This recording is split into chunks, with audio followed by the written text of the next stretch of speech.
और भारत में अब जो लोग सवाल उठाते थे या उठा रहे थे ग्रेटर निकोबार आइलैंड प्रोजेक्ट को लेकर, अब क्या उन्हें समझ में आ रहा है मूर्खों और जाहिलों को?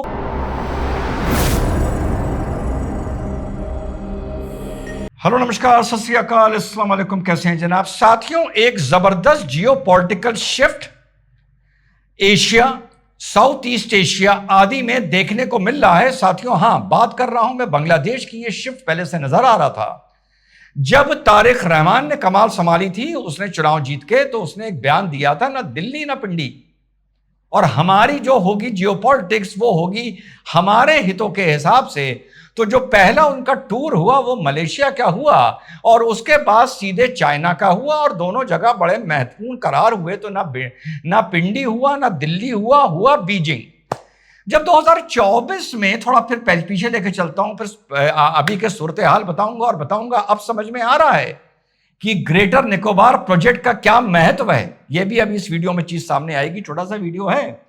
तो जब 2024 में शेख हसीना बांग्लादेश छोड़कर भारत आती हैं, उसके बाद यूनुस आता है, तो आप लोगों को एक बात याद होगी, उस टाइम सारे कमेंटेटर कि साहब यहां पे अमेरिका का इंटरेस्ट है, अमेरिका अपना बेस बनाना चाहता है सेंट मार्टिन आइलैंड में। अब कुछ तो आज वाले वीडियो में अपने पुराना एक वीडियो दिखाऊंगा, मेरी मजबूरी है, वैसे कुछ बिना मतलब चिढ़ जाते हैं।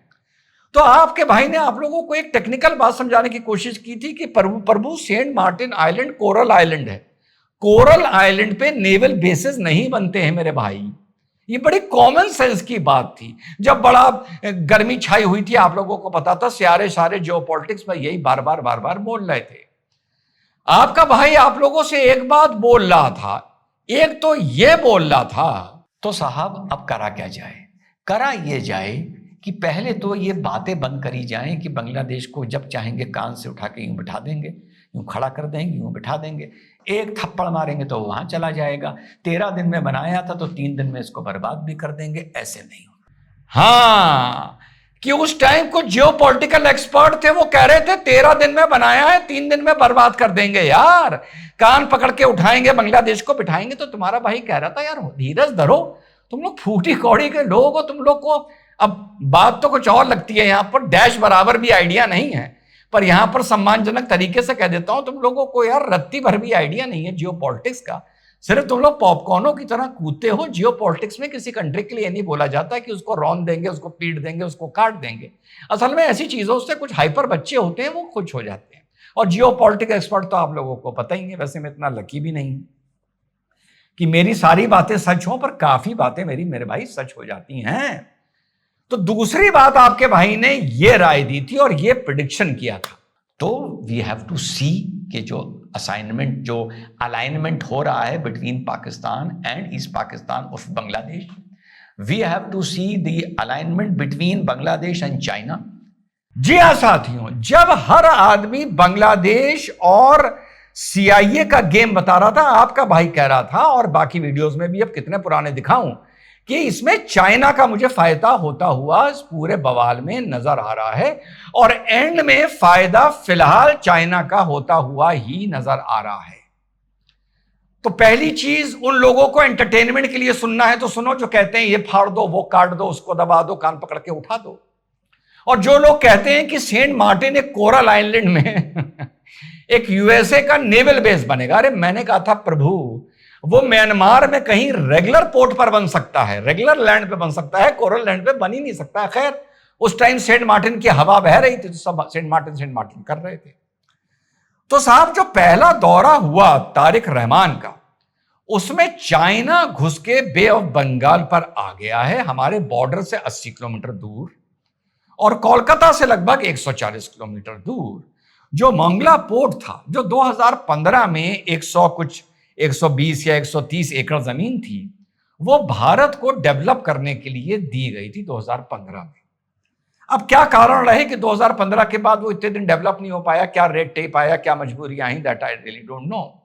बहरहाल, वो प्रोजेक्ट तारिक रहमान ने अब चाइना को हैंडओवर कर दिया है।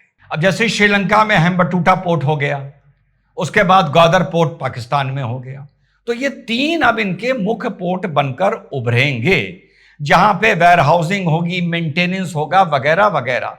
और चाइना मशहूर है अपने नेवल और तरीके के सर्वेलेंस में, तो यहां बैठकर अब सर्वेलेंस होगा। चलिए साहब, उसको तो हमारी फोर्सेस हैंड ओवर कर लेंगी। एक टैक्टिकल नुकसान यह हुआ है भारत को कि अगर मंगला पोर्ट हमें मिल जाता तो बिल्कुल, अगर आप बिल्कुल डीप नॉर्थ ईस्ट में चले जाएं, अगरतला की तरफ चले जाएं, तो वहां पे जो सप्लाई रूट निकल के आती वो कोलकाता से मंगला पोर्ट की निकल के आती और वहां से बाय रोड सीधे नॉर्थ ईस्ट में जाती। अब जो बाय रोड है वो रास्ता वहां का लंबा हो जाएगा नॉर्थ ईस्ट तक पहुंचने के लिए। तो ये एक चीज है जो भारत के हाथ से निकली और चाइना के हाथ में गई। और भारत में अब जो लोग सवाल उठाते थे या उठा रहे थे ग्रेटर निकोबार आइलैंड प्रोजेक्ट को लेकर, अब क्या उन्हें समझ में आ रहा है, मूर्खों और जाहिलों को, कि वो क्यों भारत अब जल्दी ग्रेटर निकोबार आइलैंड को डेवलप करने जा रहा है। ग्रेटर निकोबार आइलैंड डेवलप करते ही भारत की इस रीजन में नेवल प्रेजेंस, इकोनॉमिक प्रेजेंस, वहां पे एक सेंटर वॉर हाउसिंग प्रेजेंस पूरे साउथ ईस्ट के नेशंस के लिए का क्या महत्व बनेगा कि वो अंदर घूमकर बे ऑफ बंगाल तक तो नहीं आएंगे।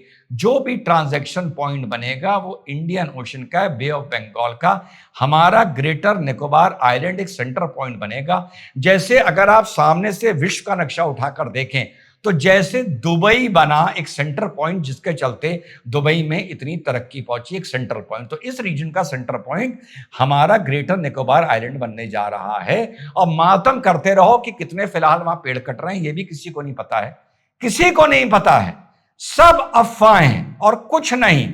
और क्या वहां पर भारत का और इसका और फलाने कोरल्स का नुकसान होगा। भारत अपनी सुरक्षा देखेगा कि वहां पर 1%, 2% से भी कम पेड़ और कोरल आइलैंड देखेगा। अब मजबूरी लोगों को समझ में आने लगी होगी। और इसी तरह जो तीस्ता रिवर मैनेजमेंट था उसके लिए भी भारत एफर्ट कर रहा था, जो हमारे नॉर्थ ईस्ट से होते हुए जो पूरे जो नदी बांग्लादेश में घुसती है उसका वाटर मैनेजमेंट के लिए वो भी चाइना को हैंड ओवर होने जा रहा है। तो चाइना अब इधर हमारे सिलीगुड़ी कॉरिडोर के पास आ रहा है, मिलिट्री प्रॉब्लम नहीं, सिर्फ सर्वेलेंस की बात कर रहा हूं, और इधर बे ऑफ बंगाल में हमारा आ रहा है। इधर का तोड़ भारत निकाल रहा है हमारा ग्रेटर निकोबार आइलैंड्स के दम पर, और उधर का तोड़ निकाल रहा है कि जो हमारा सिलीगुड़ी कॉरिडोर था उसको पूरी तरह को से अब आर्मी को, एयरफोर्स को हैंड ओवर कर दिया गया है। तो यह है साथियों सूरत हाल। और इन सूरत हाल में किसी तरह अब भारत को मनवरिंग कर कर अपनी जियोपॉलिटिक्स मैनेज करनी है, जो एक मौखिक चीज होती है।